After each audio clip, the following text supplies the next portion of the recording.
जय श्री राम। आइए आगे सुनते हैं श्रीमद् भागवत महापुराण में 15वां अध्याय। कृष्ण विरह व्यथित पांडवों का परीक्षित को राज्य देकर स्वर्ग से तारना। सूत जी कहते हैं, भगवान श्री कृष्ण के प्यारे सखा अर्जुन एक तो पहले ही श्री कृष्ण के विरह से कृश हो रहे थे।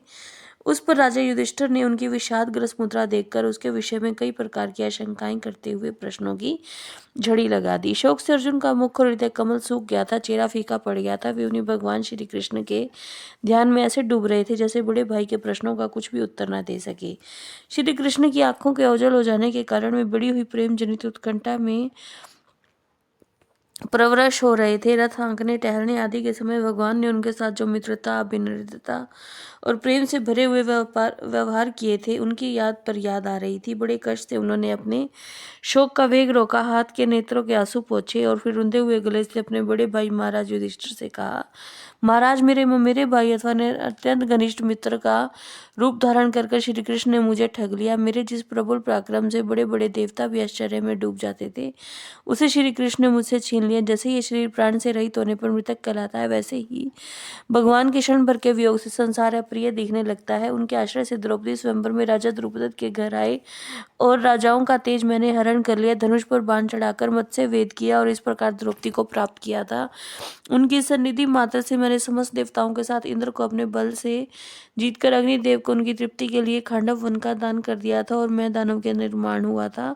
अलौकिक कला कौशल से युक्त मैं सभा प्राप्त की और आपके यज्ञ में सब ओर से आ रहे राजाओं ने अनेकों प्रकार की भेंटें समर्पित की। 10,000 हाथियों की शक्ति और बल से उत्पन्न आपके इन छोटे भाई भीमसेन ने उन्हीं की शक्ति से राजाओं के सिर पर पैर रखने वाले अभिमानी जरासंध का वध किया था। तदंतर इन्हीं भगवान ने उन पर बहुत से राजाओं को मुक्त किया जिनको जरासंध ने महाभैरव यज्ञ में बलि चढ़ाने के लिए बंदी बना रखा था। उन सब राजाओं ने आपके यज्ञ में अनेकों प्रकार के उपहार दिए थे। महारानी द्रौपदी राजसी योग के महान अभिषेक से पवित्र हुए अपने उस सुंदर केशों को, जिन्हें दुष्टों ने भरी सभा में छूने का साहस किया था, बिखेर कर और आंखों में आंसू भरकर जब श्री कृष्ण के चरणों में गिर पड़ी, तब उन्होंने उसके सामने उस घोर अपमान का बदला लेने की प्रतिज्ञा करके उन धूर्तों की स्त्रियों की ऐसी दशा कर दी कि वो अपना कर्म भोगने लगी।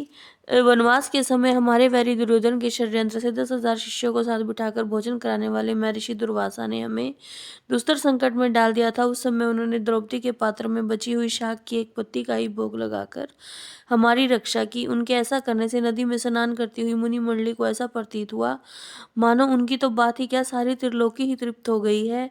उनके प्रताप से मैंने युद्ध में पार्वती सहित भगवान शंकर को आश्चर्य में डाल दिया और उन्होंने मुझको अपना पाशुपत नामक अस्त्र दिया। साथ ही दूसरे लोकपालों ने भी प्रसन्न होकर अपने अपने अस्त्र मुझे दिए। और तो क्या, उनकी कृपा से मैं इसी शरीर में स्वर्ग में गया और देवराज इंद्र की सभा में उनके बराबर आधे आसन पर बैठने का सम्मान मैंने प्राप्त किया। उनके आग्रह से जब मैं स्वर्ग में कुछ दिनों तक रह गया, तब इंद्र के समान समस्त देवताओं ने मेरी इन्हीं गांडव धारण करने वाली भुजाओं का निवात कवच आदि दैत्यों को मारने के लिए आश्रय किया। महाराज, यह सब जिनकी महती कृपा का फल था, उन्हीं पुरुषोत्तम भगवान कृष्ण ने आज मुझे ठग लिया। जय श्री राम।